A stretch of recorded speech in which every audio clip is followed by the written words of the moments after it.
A manager did not let me buy a wine because I look young while she is holding my ID. So, I made her regret. There's a specific wine I used to pair with food. The closest Total Wine that had it was a 60-mile drive, and it was storming out, and I wanted it for the holidays because most likely I was going to be cooped up inside. Anyways, I go in and pick up the wine and get some other stuff for holiday parties. Was in there maybe an hour and it comes time to check out and the cashier asks me for my ID, so I give it to her and then she tells me she needs to see the ID of the other person I was with. So now I'm confused and say I'm alone? And she says, well, I have to go get my manager. So he comes out to tell me that she told him I was with someone and they need to come back and bring their ID or they won't sell it to me. I told him I wasn't with anyone. He asks to see my ID, looks at it, and says, well, unfortunately, you look young. At this point, I'm like, are you serious? And he's like, you can come back tomorrow alone. I find it extremely disrespectful to tell someone they look young while you're holding their ID in your hand, and not to mention I've been shopping at that exact location for about 4 years and have never had a problem, so I told him about how I drove there and have been shopping there for years and that I even have a second form of ID, and he was just kind of giggling and saying no. I was home pissed about it all night, and the next day I went into the one close to my house to get the other stuff I was getting. Unfortunately, that one was out of the wine, that's why I didn't originally go there. Then I got an email from them to review my experience.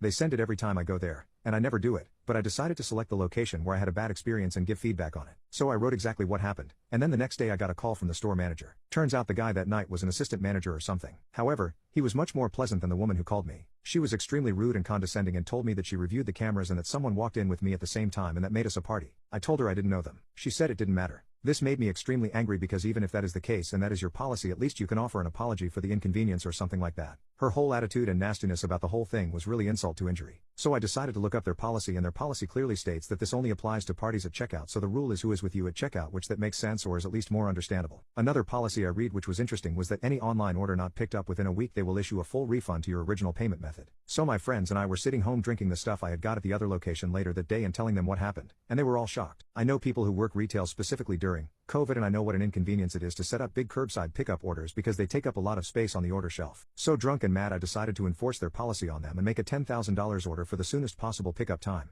which they promise orders ready in 3 hours. So I made sure to order the cheapest, heaviest bottles I could think of so it could take up the most amount of space in their curbside area, and made sure to only order like 1 or 2 of each so they couldn't just give me a case, they had to get individual ones. I ordered their whole supply of Tito's since it's popular and it's the holidays and I know people are going to be looking for it. This Total Wine has its curbside order section in the front behind a counter where you can see it. And I know when customers saw it they would ask for it, and then they would have to explain how someone ordered all 238 bottles and they're back there on reserve. Then they'd probably get grouchy and ask for a manager. But the manager would be busy because I also made sure to order a lot of bottles behind glass so they would have to run around with their keys, scrambling to get this order ready. I loaded up the cart and stopped when I got bored and placed the order. I got the email confirmation which specified that you have to wait for the pickup confirmation email and that pickup times aren't guaranteed. So I thought for sure they were either going to cancel the order or call me or something. And something interesting that is sent with the email is a pickup policy that states specifically the recipient of the order needs to be 21. Well, 5 hours later I got the pickup email. It took them longer, but I was still surprised.